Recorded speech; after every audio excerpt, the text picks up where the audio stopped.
Good evening ho, ma'am. Roxanne, magandang gabi. Sinusundo ko lang ang anak ko. Lila? Nay, ano kong ginagawa niyo dito? Sinusundo kita. Halika na, umuwi na tayo. Pero paano niyo nalaman na nandito ako? Rita, tinawagan ko si Senny. Halika na, anak. I'm sorry kung ano man ang ikinasasama ng loob mo. Pagpasensyahan mo na ako. Halika na. Halika na, anak. I'm sorry. Uwi na tayo.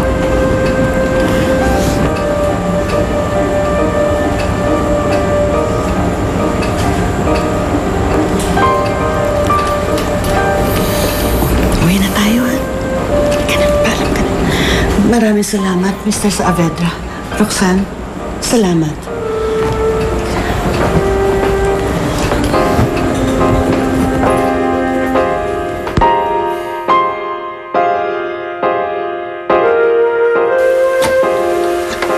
Friends?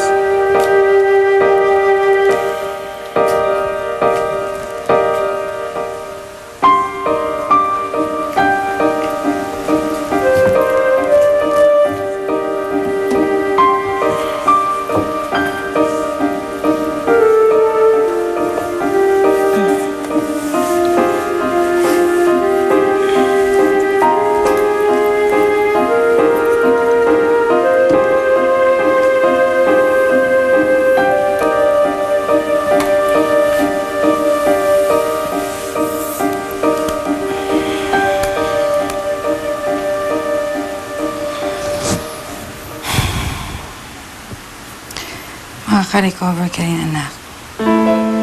Makalimutan mo yun siya.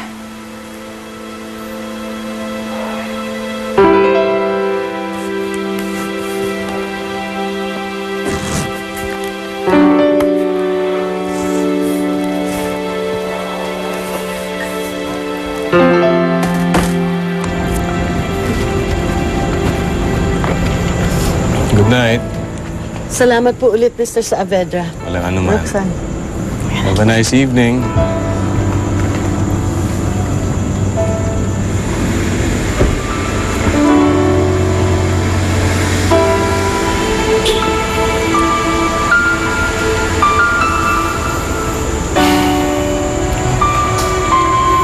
Ano? Paano mo nalaman ang number ni Zen? Ha? Binuksan ko yung bag niya. Kinuha ko yung cellphone. Nakita ko doon yung number ni Zenny. Hindi mo na dapat ginawa yon. Plano ko namang ihatid si Lyra mamaya eh. Alam mo, Han, tama lang yun na tinawagan ko si Senny. Siya naman may tungkulin nasunduin yung anak niya.